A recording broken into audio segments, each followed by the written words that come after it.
ওই তো কানু চুপি চুপি চলে যাচ্ছে, আমার চোখ ফাঁকি দিতে চাইছে। আজ তো আর পালাতে পারবি না, তোকে আজ আমার হোটেলের মাংস হতে হবে।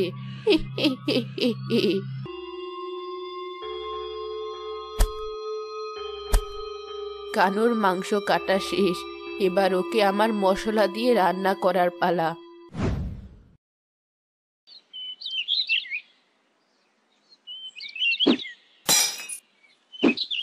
সব ভেঙে ফেলবো আজ, চাল নেই ডাল নেই, এসব হাঁড়ি পাতিল দিয়ে কি করব? আমি তো বলছি এনে দেব, মাত্রই তো শেষ হয়েছে, তাই বলে সংসারের জিনিস এভাবে তুমি ছুঁড়ে ফেলবে সব? তুমি তো জানো আজ কদিন হলো ঠিক মতো কাজ পাচ্ছি না। অত সব আমি জানি না, আমার জিনিস আমি চাই। আহ, তাই বলে শেষ পর্যন্ত তুমি আমার উপর হাঁড়ি ছুঁড়ে মারবে? কোনোদিন আমি তোমাকে কিছুই বলি না, তোমার সব রাগ আমি চুপচাপ সহ্য করি, কিন্তু এটা আমি মেনে নিতে পারলাম না। চললাম আমি। যাও, যেদিকে চোখ চলে যায় যাও, তোমার মতো মানুষের দরকার নেই।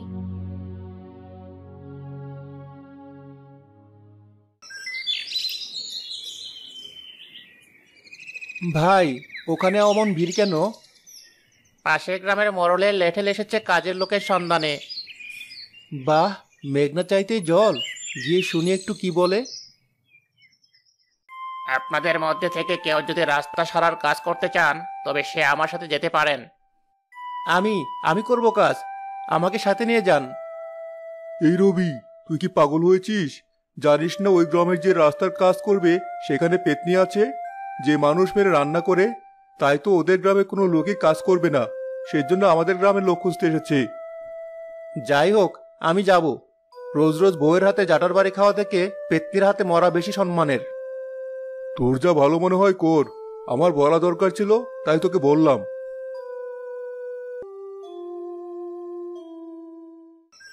তুমি তাহলে কাজ করবে? আমাদের কিন্তু আর কোনো লোক নেই, তোমাকে একা একাই করতে হবে।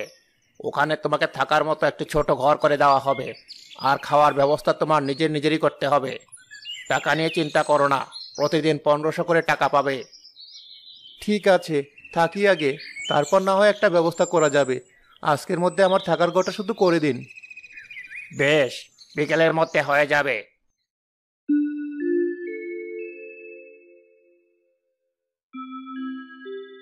অল্প সময়ের মধ্যে ঘরটি বেশ ভালো করেছে। আজ কোনো কাজ করিনি, খাওয়ার ঝামেলাটাও করব না। কাল থেকে কাজ খাওয়া সব করব। এখন শুয়ে পড়ি।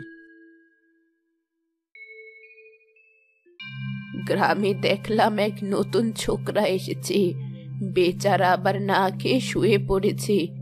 এই গ্রামে এসেছি আবার না খেয়ে শুয়ে পড়বে? তা কি করে হয়? আগে মাংসের ব্যবস্থা করি, তারপর ওকে খাওয়াবো। ওই তো কানু চুপি চুপি চলে যাচ্ছে, আমার চোখ ফাঁকি দিতে চাইছে। আজ তো আর পালাতে পারবি না, তোকে আজ আমার হোটেলের মাংস হতে হবে।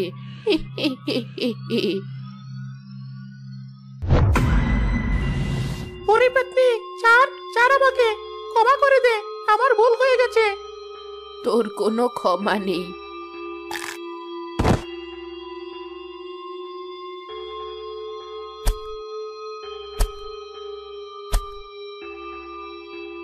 কানুর মাংস কাটা শেষ, এবার ওকে আমার মশলা দিয়ে রান্না করার পালা। আহ, কি গন্ধ বেরিয়েছে! নতুন ছোকরাটা খুব মজা করে খেতে পারবে। যাই, ওকে গিয়ে এবার ডেকে নিয়ে আসি।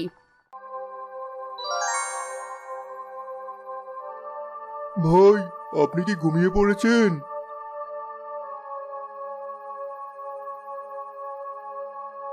না, ঘুমাইনি। কেন, কি হয়েছে? মোড়ল আপনার খোঁজ নিতে বললো। আপনি খাওয়া দাওয়া করছেন কিনা? নতুন মানুষ আপনি, কিছুই তো ভালো করে চেনেন না। আসলে কাল টাকা পেয়ে খাবো ভাবছি। তার করতে হবে না, সামনে এক ছোট থুপড়ি আছে, বাইরে থেকে দেখে খুব একটা বোঝা না গেলেও ওটা একটা হোটেল, বুড়ো বুড়ির হোটেল, খুব মজা খাবার। আপনি গিয়ে খান, টাকা এখন না দিলেও চলবে, বলবেন কাল টাকা দেবেন।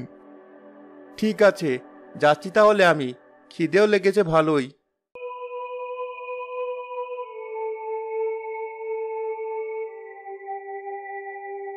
ওটাই মনে হচ্ছে। আশেপাশে আর তো কিছু দেখতে পাচ্ছি না। খেতে এসেছো বাবা? হ্যাঁ, কিন্তু আর তো কাউকে দেখতে পাচ্ছি না। আরেকটা কথা, আমার কাছে কিন্তু টাকা নেই। কাল টাকা পেলে তারপর দেব। ঠিক আছে, দিও, কোনো সমস্যা নেই। এসো বসো। দেখো গরম গরম মাংস। এত রাতে এত গরম মাংস? কিন্তু আর লোক নেই কেন? সবাই আগে আগে এসে খেয়ে গেছে, তুমি ওসব নিয়ে ভেবো না, খেয়ে নাও।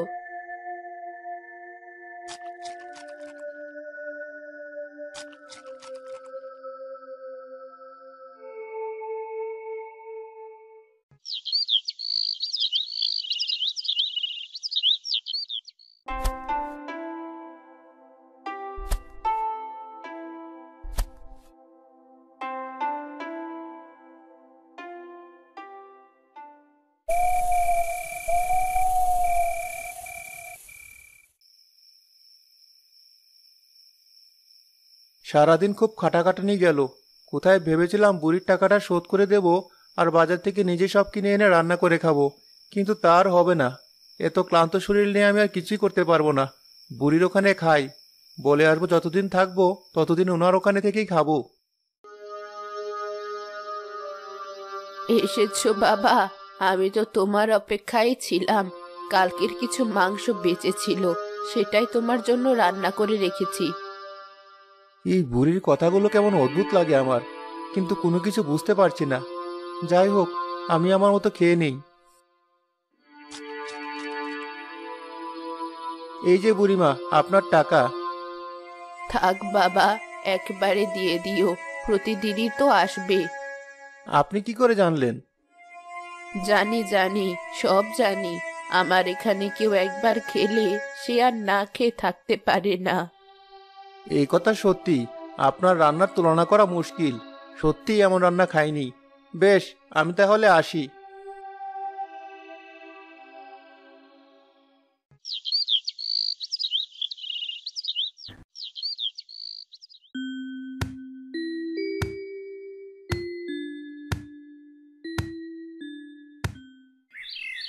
ভাই, আজ কদিন হলো কাজ করছেন, কিন্তু খাচ্ছেন কি? আবুল ভাই বলল তার ওখানেও নাকি খান না আপনি। আমি তো খাই বুড়ো বুড়ির হোটেলে। কিসব বলছেন আপনি? এই গ্রামে আবুল হোটেল ছাড়া তো আর কোনো হোটেল নেই। আপনি আর সেখানে যাবেন না? রাতে এসে আমি আপনাকে খাবার দিয়ে যাব। এমন করলো কেন? আর আমি তো প্রতিদিন সেখানে খাই। তাহলে ও বলল কেন আর কোনো হোটেল নেই? আবার বুড়ির হোটেলে আমি ছাড়া আর কাউকে খেতেও তো দেখি না। আজ গিয়ে কথা বলে দেখবো একবার।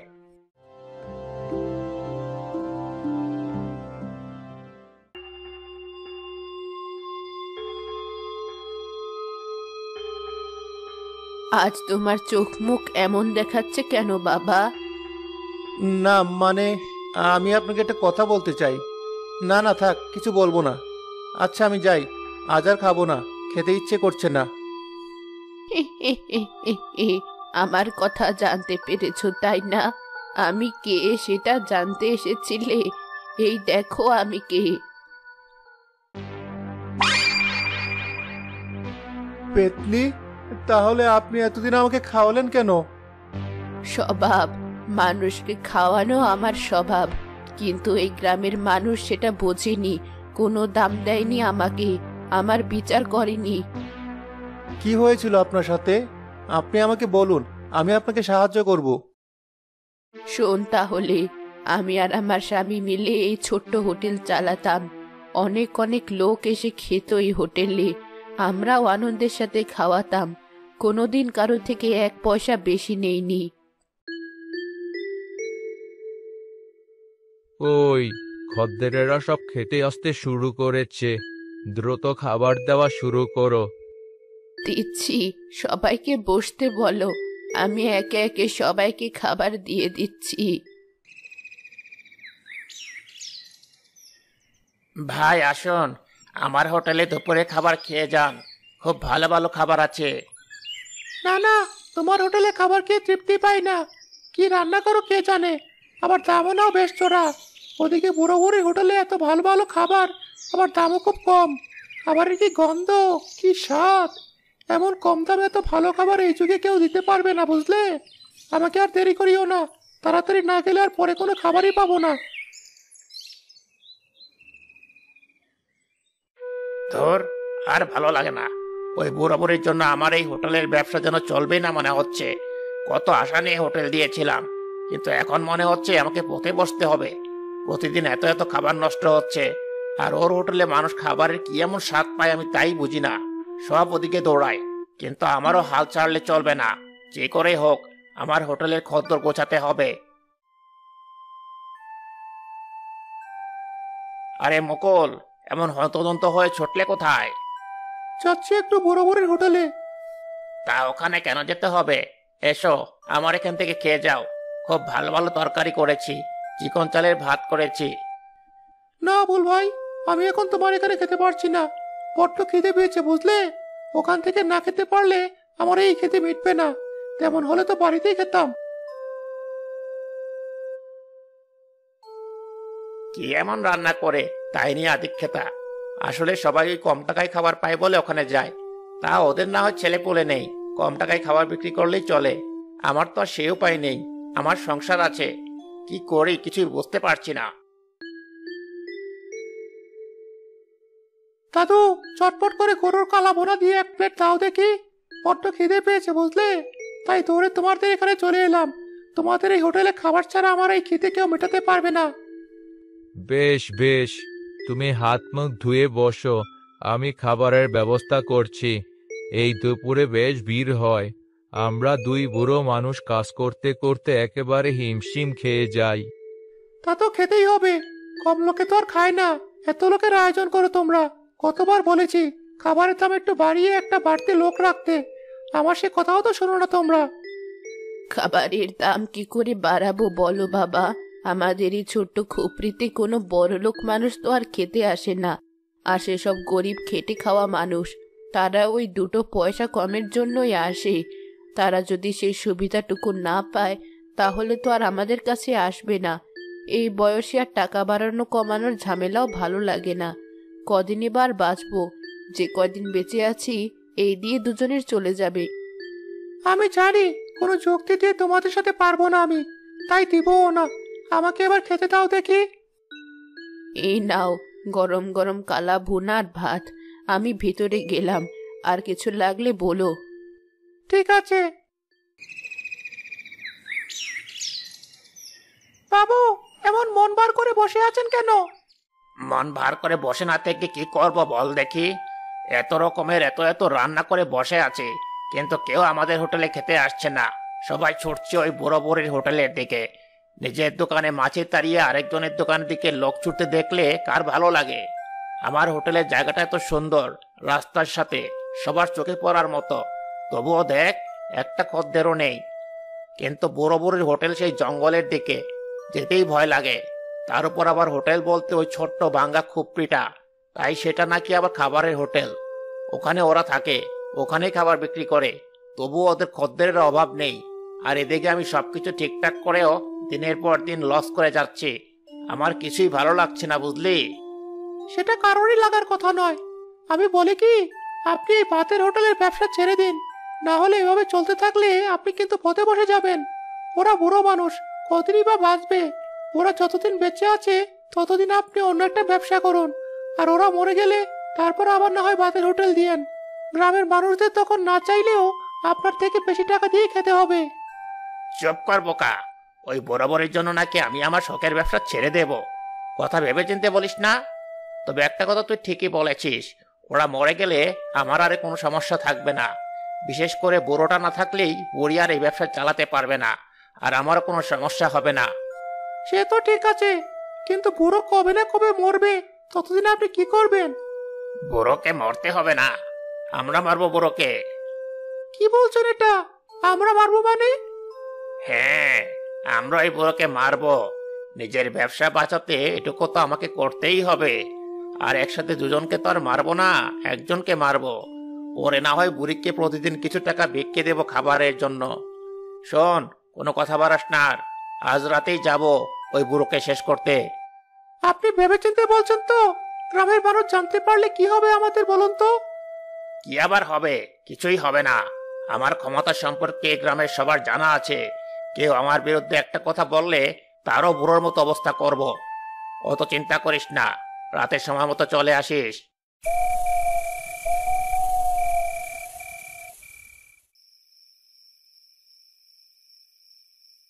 এবার ঘুমিয়ে পড়ো, সারাদিন অনেক খেটেছো। কিন্তু কাজ তো এখনো শেষ হয়নি, কতগুলো থালা পরিষ্কার করা এখনো বাকি আছে। বাকি আছে থাক, তাতে সমস্যা নেই। তুমি এসে ঘুমিয়ে পড়ো, কাল সকালে দুজনে মিলে হাতে হাতে ধুয়ে ফেলবো। না হলে এটা সেটা করতে করতে রাত শেষ হয়ে যাবে, কিন্তু তোমার কাজ হবে না।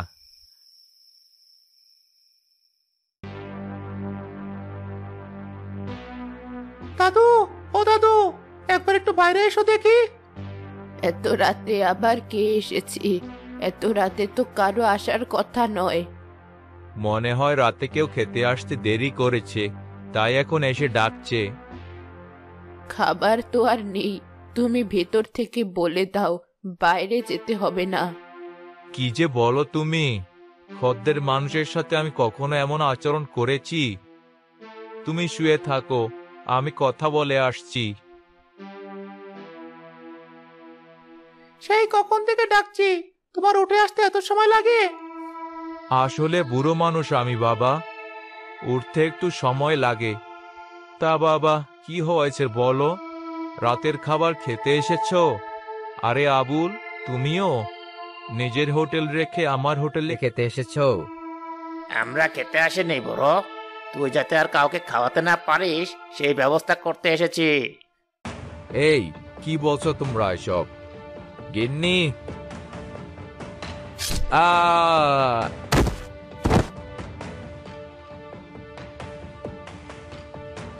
চল তাড়াতাড়ি, কেউ দেখার আগে। কি হলো তোমার? এই কেন? এই আবুল, তোর এমন দৌড়ে পালাচ্ছিস কেন? কি হয়েছে তোমার? কথা বলছো না কেন? ওরা আমার স্বামীকে মেরে চলে গেল, তোরা এমন কাজ কেমন করে করলি? কেন করলি? ওটো, কথা বলো। কি ব্যাপার, সকাল থেকে সবাই বুড়ো দাদুর বাড়ির দিকে কেন যাচ্ছে? আজ কি স্পেশাল কোনো খাবার আছে? কিন্তু এমন হলে তো আমি জানতাম। আমাকে সবার আগে বলতো, নাকি বলতে ভুলে গেছে? এমন হলে সবার মুখে আলাদা ভাব থাকতো, কিন্তু সবার মুখ তো দেখছি খুবই গম্ভীর হয়ে আছে, কেউ কোনো কথা বলছে না। কি হলো? এত না ভেবে নিজেকে একবার দেখে আসি। মোড়ল মশাইও দেখছি ওদিকে যাচ্ছে। মোড়ল মশাই, কি হয়েছে বলুন তো? সবাই এমন গম্ভীর হয়ে বুড়ো দাদুর বাড়ির দিকে যাচ্ছে কেন? কথা না বলে চলো, গেলেই সব দেখতে পাবে। তোমরা সবাই শুধু আমার স্বামীর লাশ দেখে চলে যাচ্ছ কেন? ওই কানু আর আবলকে ধরে নিয়ে এসো, ওরা আমার স্বামীকে মেরে ফেলেছে। মুকুল, তুই এসেছিস বাবা? দেখ, কেউ আমাকে কোনো সাহায্য করছেন না, তুই কিছু কর। মোড়ল মশাই, আপনিও তো এসেছেন, আমি নিজের চোখে দেখেছি ওই কানু আর আবুল আমার স্বামীকে মেরে ফেলেছে, আপনি বিচার করুন। কেঁদো না বুড়িমা, সব বিচার হবে। তুমি তো নিজের চোখে দেখেছো, আমরা গ্রামের সবাই মিলে বিচার করব, তুমি কোনো চিন্তা করো না। এখন এসব কথা না বলে বুড়োর শেষ কাজটুকু চলো শেষ করি। এভাবে আর কতক্ষণ ফেলে রাখবে?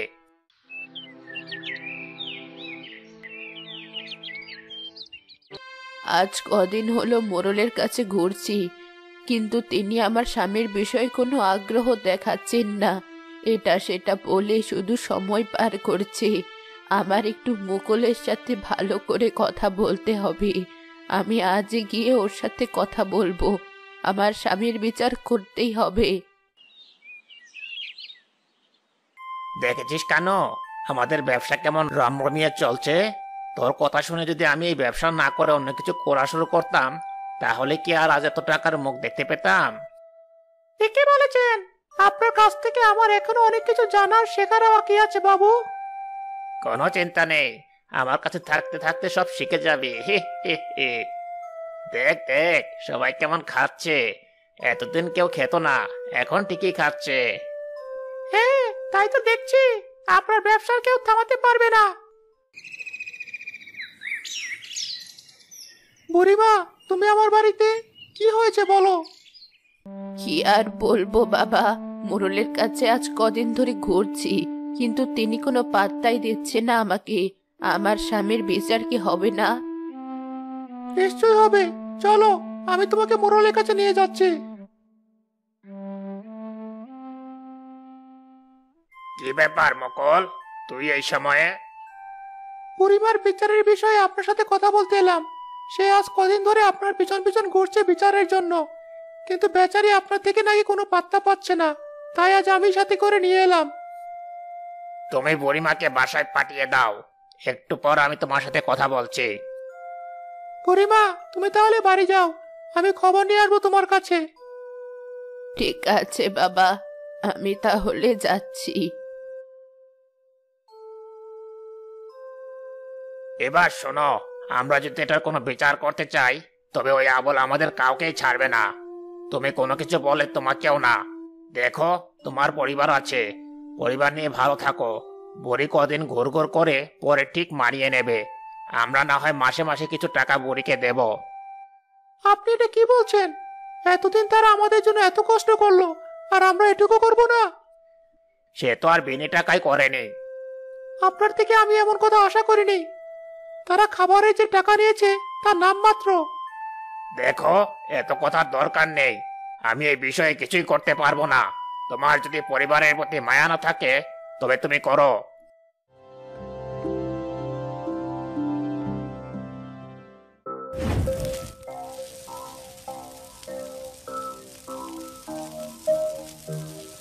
হায় হায়, আমার ঘর বাড়ি এভাবে জ্বালিয়ে দিচ্ছ কেন? কেন এটা করলে? কাল সকালের মধ্যে গ্রাম ছাড়া না হলে তোদেরও জ্বালিয়ে দেব। ওদের সাথে লড়ে আমি পারবো না। তার চেয়ে ভালো বুড়িমাকে নিয়ে অন্য গ্রামে গিয়ে থাকি। চলো বউ।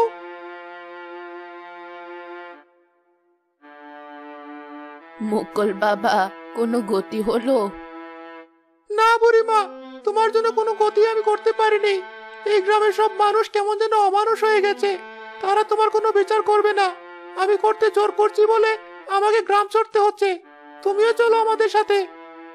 আমার জন্য তোমাকে এত কষ্ট সহ্য করতে হচ্ছে, আমাকে তুমি ক্ষমা করে দাও বাবা। আগে জানলে আমি তোমাকে কিছুই বলতাম না।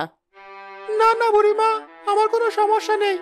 যে গ্রামের মানুষগুলো এমন, সেখানে না থাকাটাই ভালো। এখন চলো তুমি আমাদের সাথে।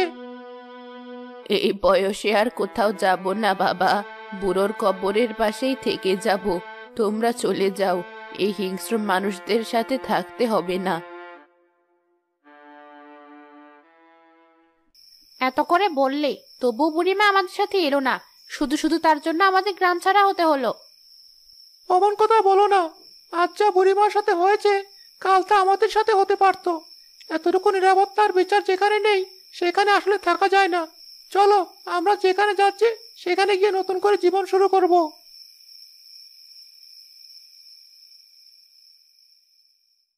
এই গ্রামের মানুষগুলোকে কত আপন ভাবতাম, আর তারা আমার সাথে এমন করলো। আমার এমন লাগছে কেন? বুকের ভেতরটা এমন ব্যথা করে উঠছে কেন? কে আছো? একটু এদিকে এসো, একটু পানি দাও আমাকে।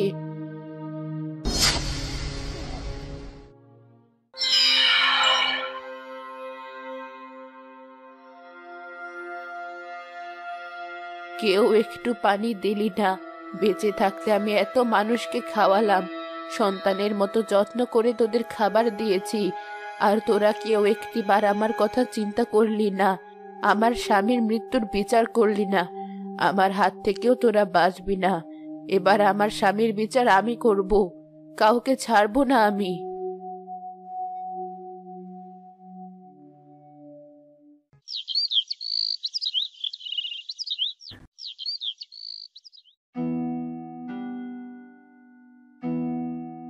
সাহেব, মুকুল গ্রাম ছেড়ে চলে গেছে, আর বুড়িও নাকি তার বাড়িতে মরে পড়ে আছে।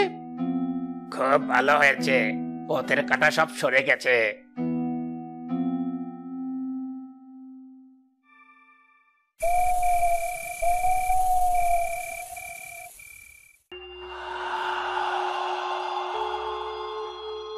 এই পথে কে যাচ্ছে? কারো নাকি? এই কানু, দাঁড়া বলছি।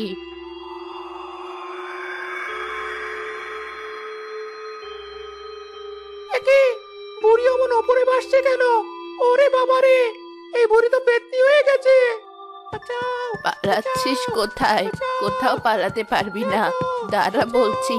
কদিন আমার হাত থেকে দৌড়ে পালিয়ে বাঁচতে পারিস, আমি তাই দেখবো।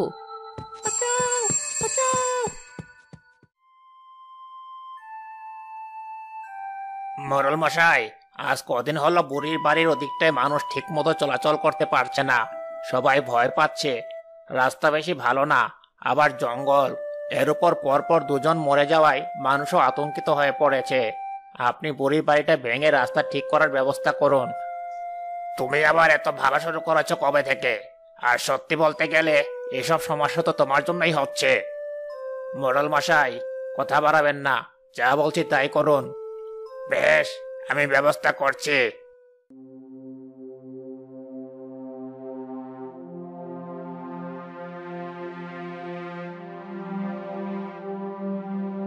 আবুল, অনেক বলেও গ্রামের ওই রাস্তায় কাজ করানোর কাউকে পেলাম না।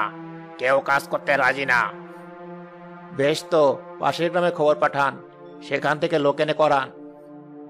লেঠেল, তুই গিয়ে পাশের গ্রাম থেকে লোক নিয়ে আয় কাজের জন্য। ঠিক আছে মোড়ল মশাই। এরপর সবই তো জানো তুমি। বেশ, আমি নিজে মুকুলকে সাথে নিয়ে থানায় গিয়ে কথা বলবো। এখন আসি।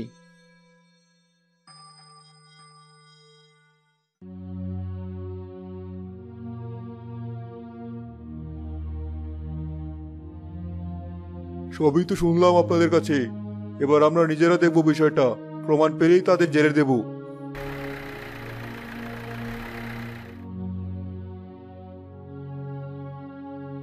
এই অফিসার, আমাকে কেন নিয়ে যাচ্ছেন?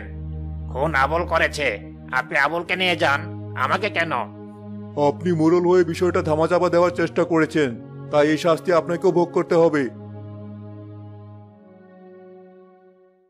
তুমি ফিরে এসেছো, আমি কথা দিচ্ছি আর কোনোদিন এমন রাগ করব না। আর এভাবে চলে যেও না। মনে রেখো কিন্তু।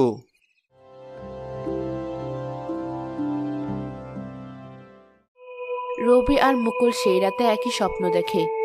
তোমাদের দুজনকে অনেক ধন্যবাদ, তোমরা আমার জন্য অনেক করেছো। তোমাদের জন্য আমার আত্মা মুক্তি পেল। ভালো থেকো।